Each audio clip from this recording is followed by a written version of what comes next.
Sometimes people who work together fall in love by accident. It's not too surprising if you think about it. Put a group of attractive people together in close proximity with a sense of camaraderie, and romantic attachments are an obvious risk. But a work crush can have grave professional consequences. In this video, we're going to discuss why workplace crushes are so common, how the work environment can escalate a mild attraction into a raging bout of obsessive limerence, why it's so hard to recover, and what can actually be practically done. Hi, my name is Tom Bellamy. I'm a neuroscientist and a writer, and I blog all about limerence, that altered state of mind of obsessive romantic infatuation, at livingwithlimerence.com. I'm also the author of the book Smitten, which explains in detail what limerence is, how neuroscience can help us make sense of it, and how to recover from it. Okay, let's analyse workplace limerence. Now, an obvious starting point is that anywhere we are regularly exposed to other attractive people is a potential venue for developing a crush. And when I was growing up in the 1980s, nearly a quarter of people met their long-term romantic partners through work. So it was fairly normal for workplace crushes to become relationships. But that was long before the era of dating apps and social media, and things have changed a lot. Now, over 60% of people meet their partner online, and only 7% meet them through work. The attitude to workplace romances has also changed to the extent that many businesses now have strict HR rules in place to regulate them. Now, that's a big cultural change, but the fundamentals of human attraction, romantic desire, pair bonding haven't changed. Workplaces are still a hotbed for infatuations. In fact, in many ways, the current structures and conventions of the workplace make it more likely that a flame of attraction will flare up into the firestorm of addiction to another person. So there are a number of reasons why the conditions of the typical workplace help infatuations develop. First, there's obvious simple proximity. You're thrown together with people who you're obliged to spend time with, and some of them are bound to be attractive to you. It might just be dumb luck, but one of them turns out to be the perfect match for your personal limerence triggers. And because you share the same workplace, this exposure is unavoidable. You see them regularly. Anytime that you feel the impulse to get a little hit of romantic pleasure, they're only a glance away. And every stolen glance, every time they smile at you, every happy laugh that you can win from them will reinforce that crush. Second, having a common purpose promotes social emotional bonding. Typically, work colleagues go through shared trials, shared triumphs and disasters, shared gossip, shared complaints about management and their stupid decisions. Just simple shared experiences. This builds camaraderie and familiarity and bonds of social attachment. Now, if it turns out that you connect especially well with the person that you have a crush on, that social bonding can progress into escalating affection. Working closely with someone you like feels good. It makes the daily grind more enjoyable, it energizes you, it might even increase your productivity and help you achieve more professional success. And that might lead to praise from your boss and a boost in self-esteem. Now, all those good vibes get associated with your enlivening co-worker, and it takes a high degree of self-awareness to start questioning that positive feedback loop. Most people don't contemplate where those warm feelings might lead them until it's too late.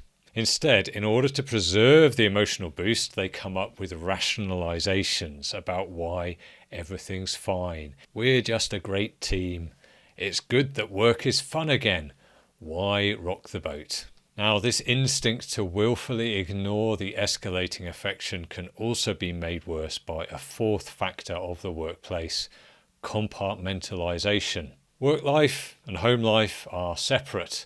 This often translates into feeling different at home and at work too. There is mental and emotional compartmentalization to go along with the literal physical compartmentalization, and it means that we behave differently in the two venues as well. It's all too easy to get into the habit of believing that your work life and home life are separate and can be pursued independently. That creates the illusion that the consequences of your behaviour can be compartmentalised too. Now, all these factors prime the conditions for a workplace crush to develop further, and unfortunately, if it does, it can escalate into the much more serious romantic obsession of limerence.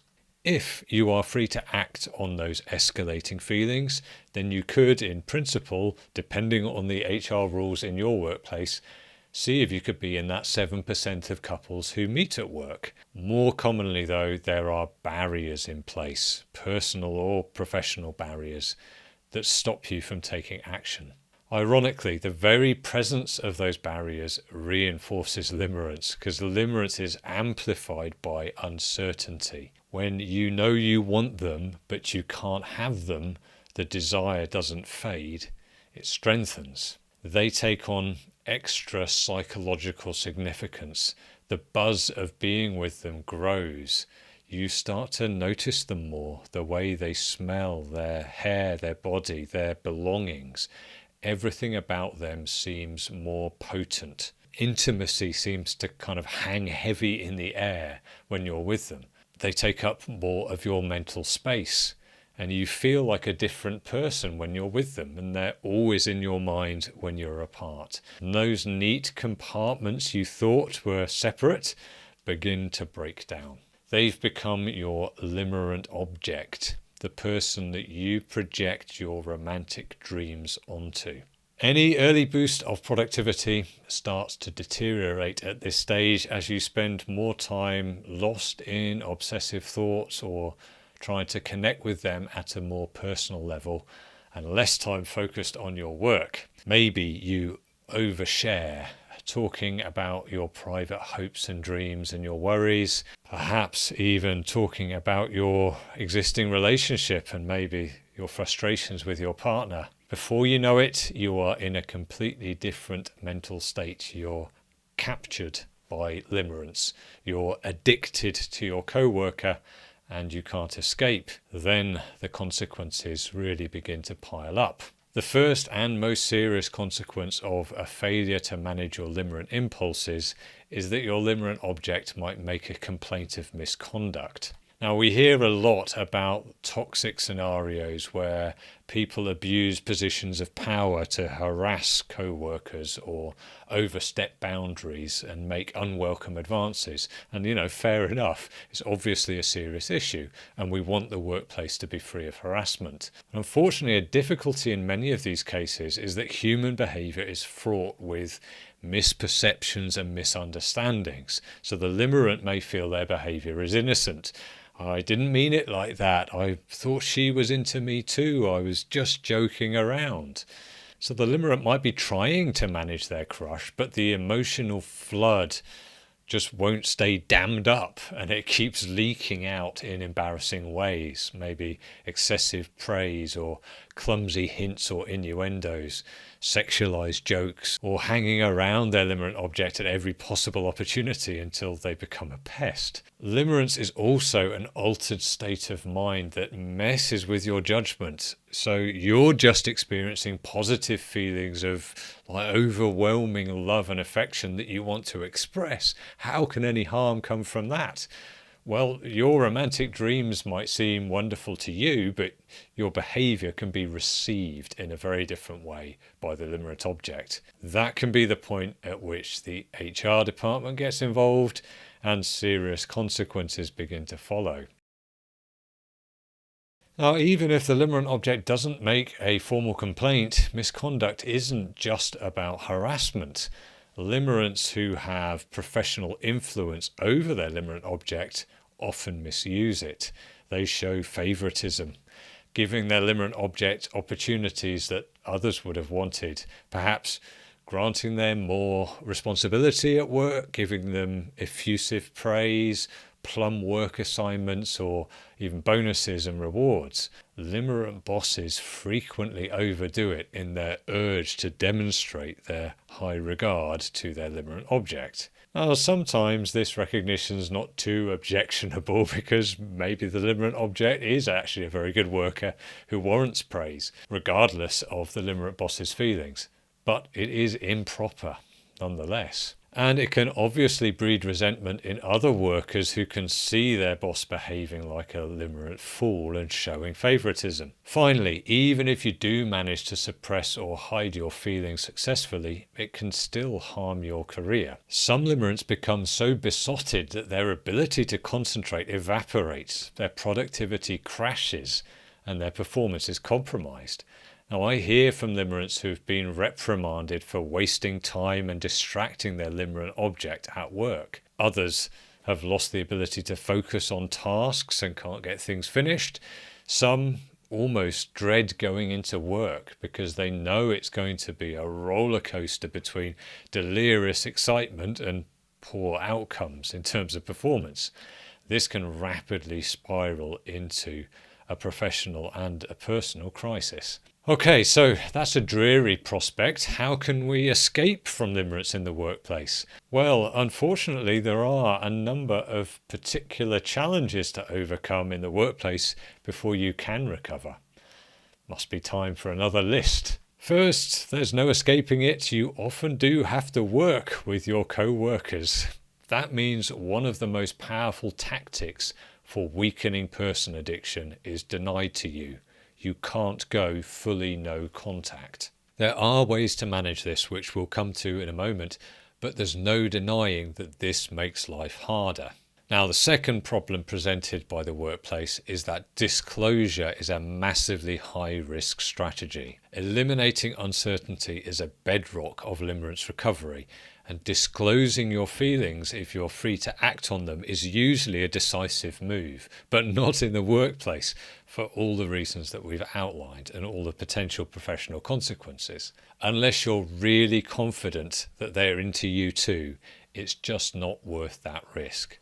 But if you do decide to reveal your feelings, make sure you do it outside of the work environment. The third limitation is a lack of freedom. It's unlikely you are free to control many of the workplace factors that reinforce limerence. Most people don't have control over their working schedule, the teams they're assigned to, or the environment that they're working in. That limits the actions that they can take. Now, this problem is even worse if your limerent object is your boss. You can't avoid them, and you can't easily or legitimately ask to be reassigned without a good reason. Now, this can lead to both fatalism and giving up, but also a complicated sort of secret pleasure. If I can't escape, then I can't be blamed for surrendering to the fantasy. That last point highlights a fourth constraint. It's not just about your conduct. Sometimes the limerent object enjoys the attention and they encourage the attachment. Perhaps they aren't a limerent themselves, but just enjoy the flirtatious, ego-boosting thrill of having a co-worker who's besotted with them. They might seek you out and flirt and banter and resist your attempts to escape. Some people do love being a limerent object. They enjoy the sort of frisson of excitement, of pushing at boundaries of propriety, as long as they still have plausible deniability. They want to play because it makes work more fun for them. You, meanwhile, are trapped in limerence limbo. Okay, so that's a long list of problems and constraints. Let's end by focusing on solutions. What can you do to get out of workplace limerence? Well, the obvious but also most likely impractical solution is to leave and get a new job. Some people do this, and it does solve the problem. But assuming that's not possible and you need to stay in the same job, recovery begins with being honest with yourself about what's happening. Don't keep following your instincts and hope that you can tough it out somehow and try and keep the good vibes without the bad consequences. Accept that this is a problem and it's on you to solve it. Let go of the fantasies and the daydreams and face the situation as it really is. Next, another good step is to limit contact as much as you can. Obviously, you need to meet your obligations and work with your limerent object when necessary, so attending meetings or exchanging paperwork and so on. But there are lots of opportunities to reduce contact beyond those essential scenarios. So while you might not be able to control your working day or your professional interactions, you have a lot more power over the less direct forms of contact. So those casual coffee breaks or lunches together or social events after work, texts, emails, Slack conversations, social media stalking. There are lots of channels that limerents use to maintain contact, and you have a lot more control over them. So that leads to the next constructive step, which is to begin to re-establish professional boundaries.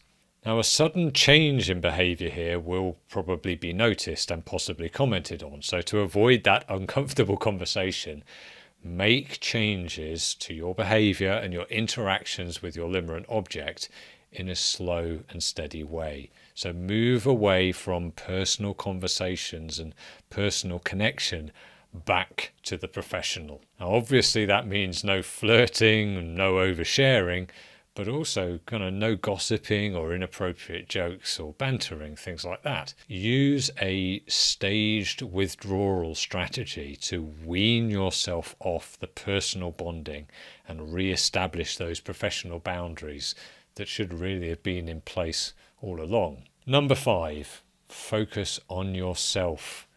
We are most vulnerable to romantic obsession when life is unsatisfying and unfulfilling. So if you're single and looking for love, but you've found it in an unavailable place, then the decisive and purposeful choice is to detach from that fruitless crush and redirect your energy onto someone who is available. But if your work limerence was unintentional and you're already committed to someone else, then figuring out why the fantasy of romantic adventure or possibly romantic escape is so appealing is an important step for you. Limerence can be used as a trigger for personal reflection, personal transformation, if you can effectively redirect that energy into self-discovery. Now, learning how to cultivate that recovery mindset is an important first step in overcoming limerence. But if you are in a crisis right now and want an in-depth breakdown of how to get rid of unwanted limerence, check out this video next, which goes through the process in great detail. Okay, that's it for this review of workplace limerence. I hope it's been helpful. Thanks for watching. Subscribe if you'd like more, and I'll see you next time.